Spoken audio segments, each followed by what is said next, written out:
saya ini Masjid Al-Habib dalam rangka bermulia melaksanakan kewajiban kita sebagai umat muslim, yakni melaksanakan salat fardu maghrib, yang insya Allah nanti akan kita lanjutkan dengan salat isya. Dan di antara salat maghrib dan isya ini kita isi dengan kegiatan majelis ilmu yang telah rutin kita laksanakan di masjid yang kita cintai ini. Kemudian salam dan rupanya kita kirimkan buat dengan kita, yakni Nabi besar Muhammad Sallallahu Alaihi Wasallam.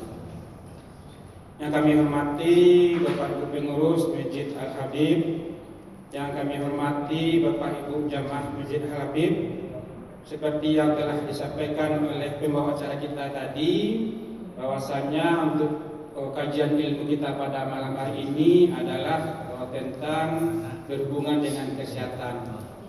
Sebab itu berhubungan dengan latar belakang kami, ya Bapak Ibu. Jadi kami bukanlah ustaz, cuma tadi beberapa hari yang lalu ditawarkan oleh Pak RT kami, Pak Chandra, untuk mengisi kegiatan di sini. Kami tinggal di Pilaku di Mushola Tibah. Di Mushola Tibah itu sama juga dengan kegiatan kita di sini, Bapak Ibu. Ada kajian Islam yang mendatangkan ustaz dari luar. Nah, kadang-kadang pada suatu kesempatan ustaz kita tidak datang. Pada waktu itulah kami kadang menggantikannya sehingga kegiatan kita berjalan seperti biasanya. Jadi kalau yang masjid keluar ini baru Bapak Ibu, Bapak Ibu ya. Jadi telah sampaikan juga oleh komandan tadi seperti yang tertulis di depan, nama Rahmat Taufik, Bapak Ibu Rahmat Taufik, bertugas di Rumah Sakit Presiden Padang di Bypass. Kemudian juga diperbantukan di Rumah Sakit M Jamil, serta berpraktik sorenya di Rumah Sakit Siti Rahmat. Jadi kalau sekarang kan dari aturan pemerintah itu maksimal seorang dokter itu bisa berpraktik di 3 tempat. Jadi latar kami dari kesehatan, seorang dokter terkhusus spesialisasinya bagian bedah. Semoga Bapak Ibu tidak pernah bertemu dengan kami nantinya. Semoga Bapak sehat semuanya. Bagian bedah dan terkhususnya lagi yaitu bedah onkologi namanya.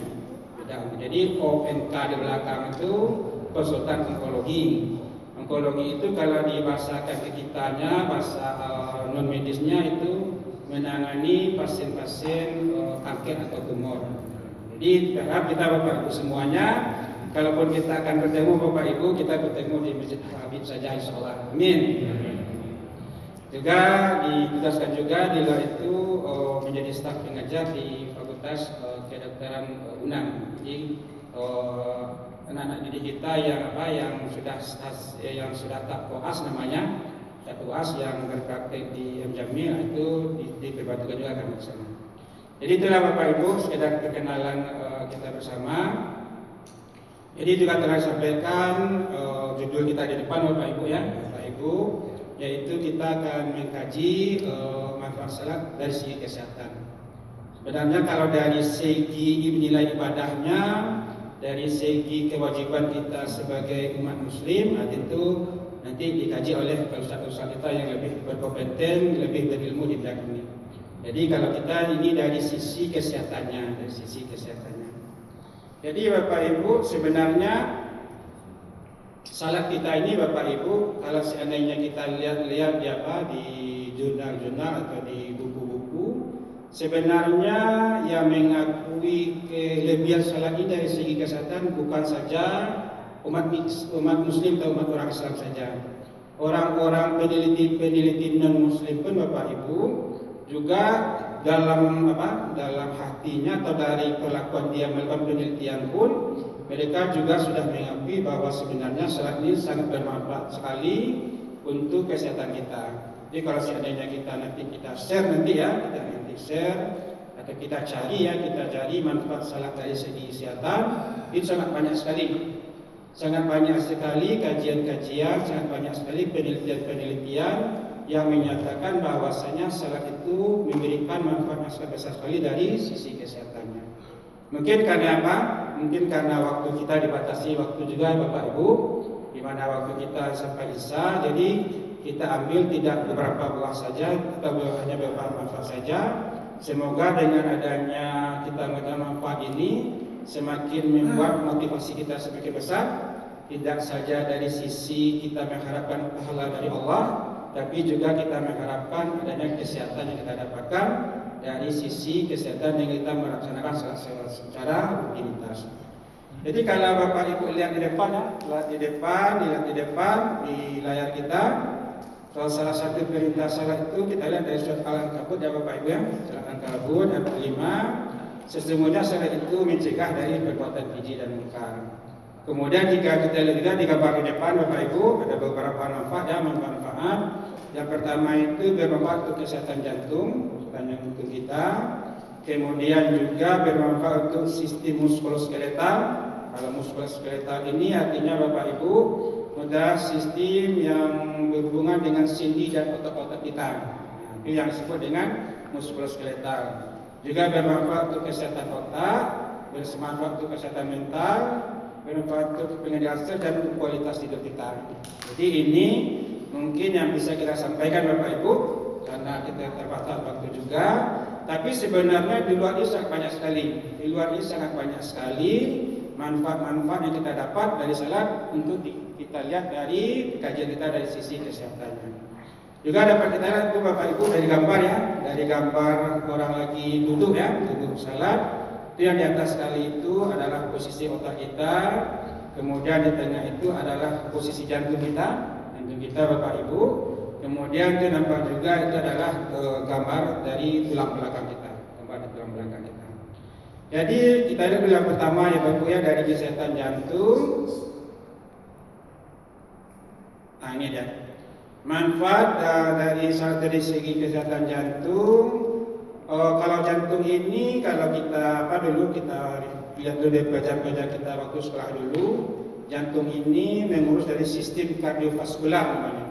Sistem kardiovaskular itu adalah sistem yang mengatur antara jantung dan pembuluh darah kita.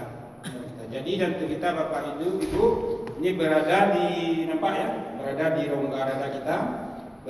rongga dada kita, dia berada agak ke kiri ya, agak ke kiri. Makanya kalau seandainya pernah saudara-saudara kita atau kenalan kita ya, atau mungkin juga kita lihat di film-film ya Bapak Ibu ya, ketika aktivitas fisiknya meningkat atau aktivitas emosinya meningkat sehingga dia mengalami apa disebut dengan serangan jantung, dirinya itu adalah di dada yang sebelah kiri.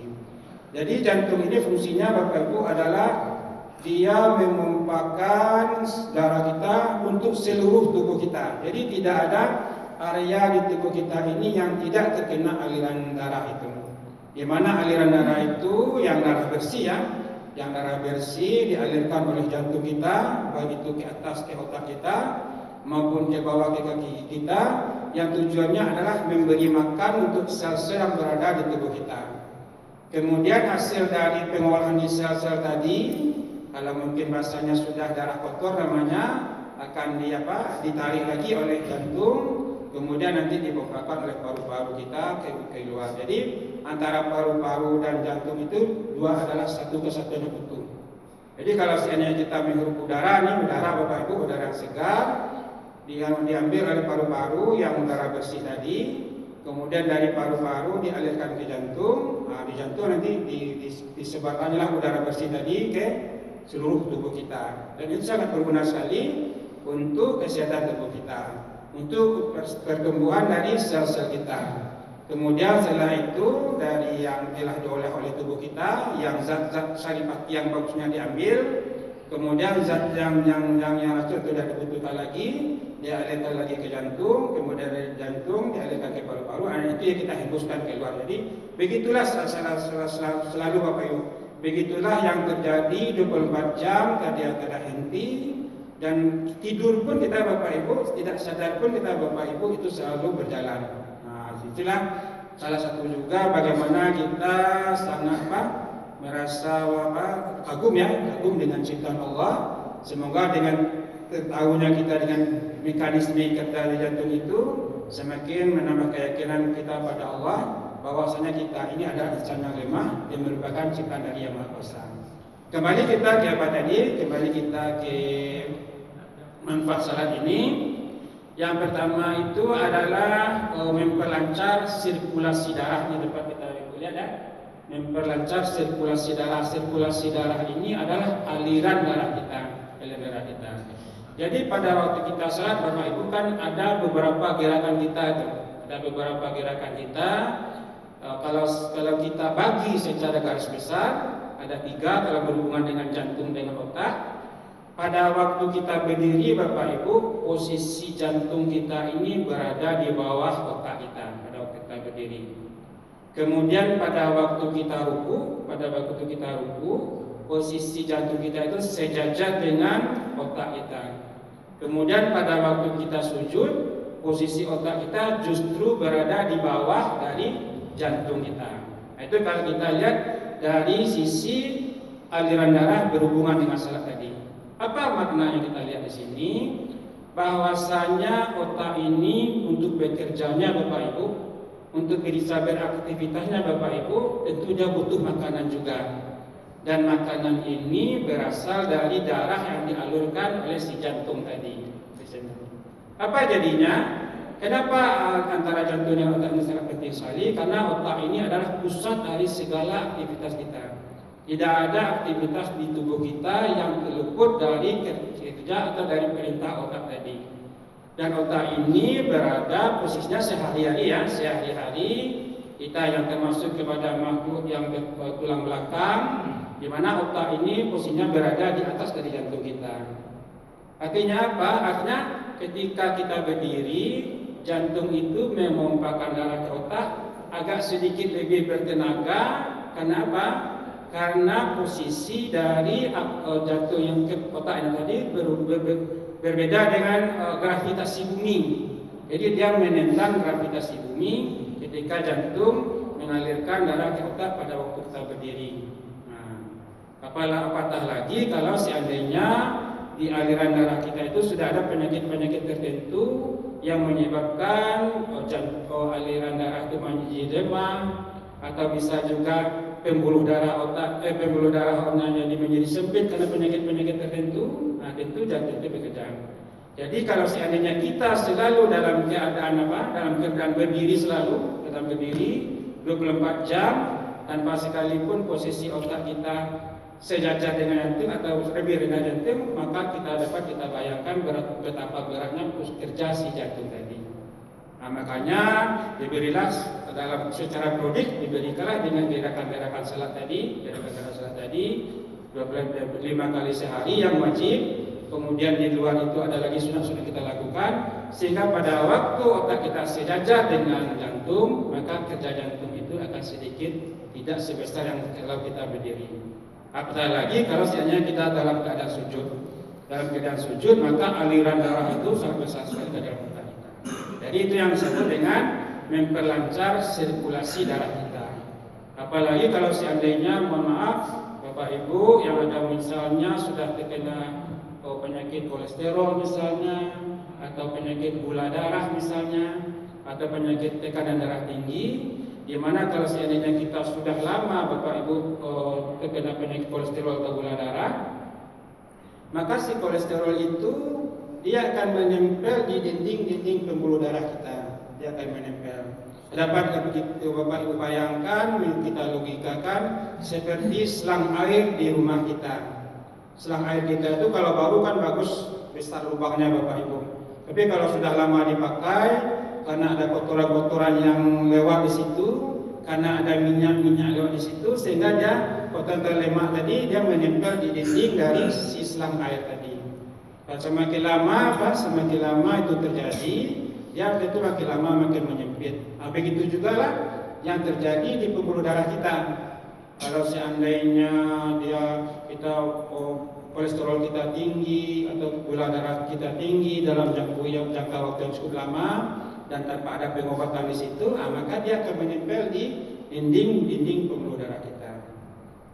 Kalau itu terjadi, bisa nanti dia menyempit, atau bisa jadi dia betul-betul tertutup total. Disitulah nanti kita terkena serangan jantung tadi. Nah, itulah kadang kalau kita terdengar Bapak Ibu ada orang yang di kateter namanya, misalnya sering di kateter atau dipasang cincin namanya, atau di bypass namanya, itu adalah tujuannya untuk bagaimana memperlancar aliran darah tadi. Nah, jadi dia kayak bekuan darah tuh Bapak Ibu. Jadi kalau di kateter itu Bapak Ibu dimasukkan misalnya ada beberapa titik yang tersumbat dengan misalnya dengan kumpulan lemak tadi. Nah, dimasukkan di situ kateter kecil sekali Bapak Ibu ya, kecil sekali. Nanti dimasukkan di pembuluh darah. Kemudian si dokternya yang membantu melihat dari layar. Kemudian setelah lewat yang sumbatan tadi itu, kan di balik sumbatan tadi itu kan ada area yang lapang dari pembuluh darah tadi. Nah, nanti kalau sudah lewat, dikembangkan balon di ujung kateter itu, nanti ditarik. Maka tertariklah si gumpalan apa tadi. Jadi Bapak Ibu kalau ada saudaranya yang bilang di kateter itu banyak, itu cara kerjanya. Nah, kalau cincin beda lagi. Kalau cincin itu karena apa? Karena si adanya gumpalan tadi itu sehingga sempit. Maka di daerah itu dipasanglah cincin yang ukurannya sebesar pembuluh darah yang normal. Nah, dia dipasang di situ sehingga dia menjadi kembang dia lagi. Artinya kalau ada nanti saudara atau rekan kerja kita memasang cincin, itu prosesnya. Semakin banyak titik-titik sumbatannya tadi itu, maka semakin banyak cincin yang dipasang di situ. Nah, yang paling berat apa Bapak Ibu? Yang paling berat itu adalah dia betul-betul tertutup rapat sehingga tidak bisa dikateterisasi, tidak bisa dipasang cincin. Yang bisa itu adalah di bypass namanya. Di bypass itu adalah dicari aliran baru.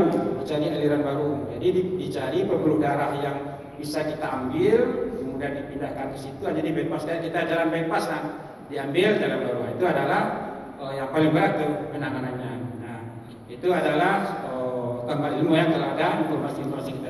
Jadi kembali ke manfaat. Jadi Bapak Ibu itu apa yang pertama itu memperlancar sirkulasi darah. Kemudian yang kedua itu membantu menjaga tekanan darah. Nah, ini perlu juga nih salat Bapak Ibu, membantu menjaga tekanan darah itu dalam keadaan normal. Kembali ke kondisi yang kita alami tadi. Kalau kita dalam keadaan berdiri, tentu tekanan darah itu agak kuat menumpahkan darah agar darah tadi sampai ke otak kita. Apalagi kalau seandainya kita sudah dalam kondisi yang seperti kami sampaikan tadi, adanya penyempitan pada pembuluh darah itu agak kuat. Nah, makanya dengan kita melaksanakan salat secara rutin, ada fase-fase tekanan darah itu menjadi kurang. Ada fase-fase tekanan darah itu menjadi normal. Pada saat apa? Pada saat kita ruku dan terutama sekali pada saat kita sujud. Mungkin Bapak Ibu ada juga sekali merasakan ketika kita sujud karena khusyuknya, karena lamanya kita sujud, kadang agak terasa panas agak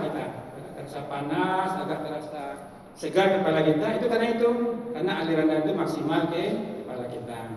Kemudian juga memantun ke kebugaran. Jadi itu Bapak Ibu ya. Jadi itu secara ringkas. Nah, kita lihat di gambar ini Bapak, ini yang gambar jantung ya. Ini yang gambar jantung ini, gambar jantung. Nah, ini akan kami maksud tadi. Ketika kita sujud, aliran itu maksimal ke sini karena dia tidak melawan gravitasi dari si bumi. Ketika kita ruku, ini sama sejajar. Nah, kalau kita berdiri tentu ini lebih tinggi dari posisi si jantung ini. Nah, ini yang kita masukkan dari manfaat dari salat terhadap kesehatan dari sisi sistem kerja jantungnya. Kemudian Bapak Ibu, kita lanjut ya. Yang ini baru pertama kita sampai Isya ya Bapak Ibu. Yang berikutnya ini juga sudah tadi ya, ini sudah. Ini nanti terakhir. Nah, ini yang satu lagi, menjaga kesehatan tulang dan sendi kita Bapak Ibu. Ini juga mungkin rahasia dari Allah. Kenapa salat kita itu banyak gerakannya mulai dari kita takbiratul ihram sampai nanti kita salam terakhir. Itu adalah ada rahasia-rahasia yang disampaikan oleh Allah demi kesehatan otot-otot kita dan demi kesehatan persendian-persendian kita.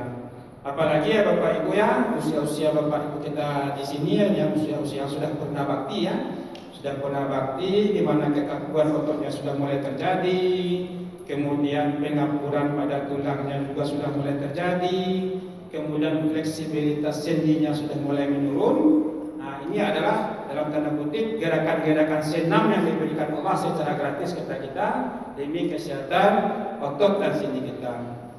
Nah, ini nampak ya Bapak Ibu, dari nampak gambarannya ketika kita sujud, ketika kita berdiri ya, ada beberapa sendi yang merupakan adalah gerakan-gerakan senam supaya dia tetap stabil ya Bapak Ibu.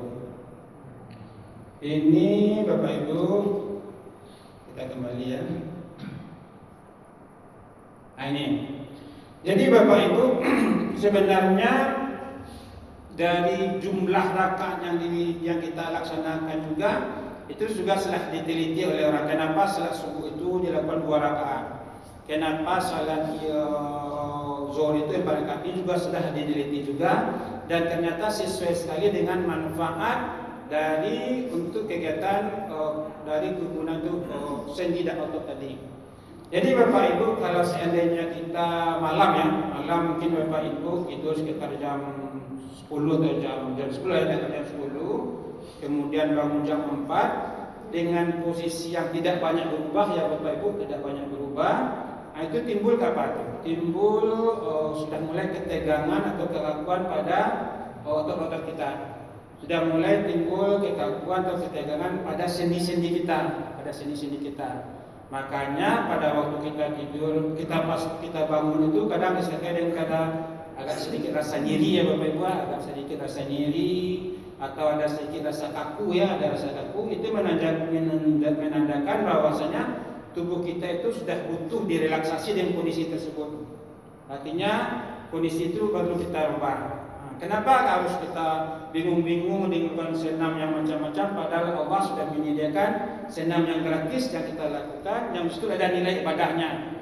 Nah, makanya kita dilakukan salat subuh ya, salat subuh 2 rakaat. Nah, ini ada juga pentingnya kenapa itu 2 rakaat dilakukan. Karena di situ kita sudah untuk kita itu dalam keadaan istirahat yang cukup lama, kita tidur, kita berbaring, sehingga cukup dilakukan dengan relaksasi 2 rakaat tadi. Nah, juga di situ ada artinya juga Bapak Ibu, seperti Bapak Ibu. Jadi setiap apa yang ini kita Bapak Ibu lihat di sini depan ya, dari mulai berdiri, dari mulai ruku, dari kita iktidal, ada otot-otot yang maksimal yang bisa terelaksasi di situ. Misalnya pada waktu kita berdiri, pada waktu takbiratul ihram, yang adalah gambar yang merah ini Bapak Ibu.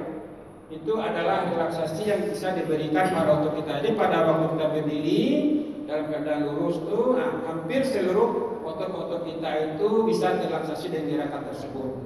Kemudian lanjut gambar kedua ketika kita ruku. Kalau pada kita ruku itu fokusnya adalah otot-otot yang berada di punggung sama di daerah paha kita. Nah, itu yang terelaksasi secara maksimal. Begitu juga sendinya. Kalau seandainya sendinya itu, kalau kita ruku itu yang terelaksasi itu adalah sendi bahu, kemudian sendi lutut dan sendi pinggul. Jadi ini gambarnya Bapak Ibu. Jadi dengan kita melaksanakan salat minimal 5 kali sehari dengan 17 rakaat, ini nampak di atas Bapak Ibu. Kalau seandainya ada ini juga sudah ada berhitung ya Bapak Ibu ya, ada lebih dari 100 gerakan tubuh kita. 100 gerakan tubuh. Kalau seandainya di total, yang gunanya apa? Gunanya adalah untuk merelaksasi otot kita, sekaligus untuk memperkuat sendi kita serta tulang-tulang kita. Jadi kenapa ini Bapak Ibu perlu kita sampaikan, mohon maaf ya Bapak Ibu, karena di usia-usia kita ini Bapak Ibu, di usia-usia purna bakti ini telah banyak perubahan-perubahan pada otot dan sendi kita dibandingkan ketika kita waktu muda dulu. Yang pasti yang terjadi adalah misalnya sudah terjadi pengapuran tulang. Telah terjadi pengapuran tulang pada tulang-tulang kita, di mana tulang-tulang kita itu dengan ada pengapuran tadi dia tidak sekuat pada waktu kita muda dulu. Makanya kadang kita mendengar ada kasus-kasus pada orang tua kita pada orang tua kita, misalnya cuma jatuh dari tempat tidur atau cuma terpeleset di kamar mandi, yang sebenarnya kalau trauma itu kan minimal sebenarnya itu Bapak Ibu. Tapi karena sudah adanya pengapuran tulang tadi, maka kadang bisa menimbulkan fraktur atau patah pada tulang di orang tua kita. Kemudian juga pada kita yang telah lama berwudu, yang telah lama dalam kondisi-kondisi yang tidak berubah, pada waktu kita bangun kadang disertai dengan bunyi di daerah pisiknya tadi. Itu karena berkurangnya fleksibilitas dari sini kita. Kemudian juga mungkin dulu kita beraktivitas biasa saja Bapak Ibu kan, tapi mungkin kalau sekarang dengan aktivitas yang sama atau mungkin dengan aktivitas yang lebih sedikit daripada yang kita lakukan dulu, mungkin menimbulkan rasa lelah yang berlebihan. Itu karena kemampuan otot kita yang juga berkurang. Nah, ini adalah faktor kejadian fisiologis sebenarnya Bapak Ibu. Artinya apa? Ini pasti akan kita alami. Cuma tanggung jawab kita adalah bagaimana proses itu lebih lambat daripada yang seharusnya. Bagaimana kondisi pengampuran tulang, bagaimana kekakuan sendi tadi, bagaimana kekakuan dari otot-otot tadi, sebenarnya itu akan terjadi juga pada kita Bapak Ibu karena ada pertumbuhan dari usia kita. Tapi tanggung jawab kita adalah bagaimana itu meminimalisir. Dan salah satu meminimalisirnya adalah dengan melaksanakan salat yang telah disediakan oleh Allah, yang artinya minimal kita laksanakan 5 kali sehari. Akan lebih bagus lagi kalau seandainya kita imbangi dengan salat-salat sunat. Kalau kita imbangi salat sunat Bapak Ibu, itu entah berapa banyak manfaat yang kita dapat dari sisi kesehatannya. Itu manfaat yang kedua ya Bapak Ibu. Yang pertama tadi dari segi aliran darah, yang kedua dari sisi kesediaan kita dan otot kita. Kemudian yang berikutnya Bapak Ibu, nah ini dia. Ini sangat penting juga Bapak Ibu ya, sangat penting juga. Jadi kalau tadi yang kita bahas itu adalah masalah yang fisik ya, yang masalah yang fisik, yang sekarang ini adalah yang berhadapan dengan masalah psikis atau kejiwaan kita. Betapa banyaknya permasalahan-permasalahan yang kita hadapi sehari-hari Bapak Ibu, sehari-hari, kemudian itu menimbulkan apa? Menimbulkan ketegangan pada psikis kita, Misalnya dengan kondisi tadi, sebenarnya Bapak Ibu antara fisik dengan psikisnya sebenarnya berhubungan erat. Kalau seandainya secara psikis kita ada gangguan, secara mental kita ada sedikit masalah, biasanya kita akan berhubungan dengan masalah fisiknya juga. Pasti akan diikuti dengan masalah fisik juga. Begitu juga sebaliknya. Kadang kita bermasalah dengan fisik ya, ada tekanan darah tinggi, kondisi-kondisi kita menjadi mudah marah, sehingga kondisi-kondisi tersebut itu juga akan menimbulkan masalah di kejiwaan kita. Nah, pada waktu kita salat Bapak Ibu, ini adalah pada waktu kita menenangkan kejiwaan kita secara psikis. Apapun masalah kita yang menjadi beban moral pada kondisi mental kita, dengan pada waktu kita melaksanakan salat, dengan kita mengadukan masalah kita pada Allah, maka pada saat itu tentu kondisi psikis kita dalam keadaan istirahat ya. Dan kalau itu kita berulang-ulang kita lakukan, tentu ini akan menyebabkan adanya kesehatan mental pada kita. Apa yang kita takutkan yang paling minimal dengan kondisi psikis yang Bapak Ibu, kondisi psikis yang sangat ringan sekali adalah timbulnya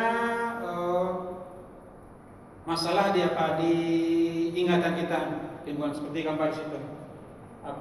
Pada otak kita mungkin seusia yang tidak harusnya kita di gangguan, misalnya dia pelupa atau masalah apa itu sebenarnya tidak bisa terjadi. Tapi kalau seandainya itu berulang-ulang terjadi, maka akan timbul gangguan seperti itu. Nah, itu adalah dari sisi kesehatannya. Kemudian ini juga telah kita bahas tadi Bapak Ibu juga. Nah, ini jadi satu lagi. Ini adalah meningkatkan kualitas tidur kita lebih baik. Jadi Bapak Ibu, begitu banyak manfaat dari salat yang dapat kita sampaikan untuk kesehatan kita. Jadi yang pertama sekali itu bagaimana kita melakukan secara rutinitas sehingga nanti akan menimbulkan manfaat-manfaat bagi kita bersama. Yang tadi telah kita sampaikan dari sisi dari pembuluh darahnya, kemudian juga dari sisi otot dan persendian, dan juga pada beberapa yang kita sampaikan. Kita sampai saja jam 40 ya. Kalau mungkin itu dulu yang kita apakan pada pengantar. Mungkin ada beberapa yang akan kita diskusikan. Kalau ada pertanyaan dari Bapak Ibu, tidak saja dari masalah yang kita bahas pada topik kita ini. Kalaupun ada masalah-masalah kesehatan Bapak Ibu yang kira-kira yang perlu ditanyakan, misalnya berobat ke rumah sakit, disampaikan oleh dokter seperti ini, bagaimana baiknya, itu bisa juga kita sampaikan pada saat sekarang. Nah, silakan Pak. Tertarik tentang pengakuan tadi sedikit. Ya. Kapan umur berapa terjadi pengakuan pada manusia ini? Dan bagaimana cara mengatasinya agar tidak timbul pengakuan? Ya. Terima kasih Pak atas pertanyaannya. Jadi pengapuran itu sebenarnya prosesnya itu sudah mulai ketika kita usia 40-an. Jadi pengapuran itu ada dua sebenarnya Bapak Ibu tipenya.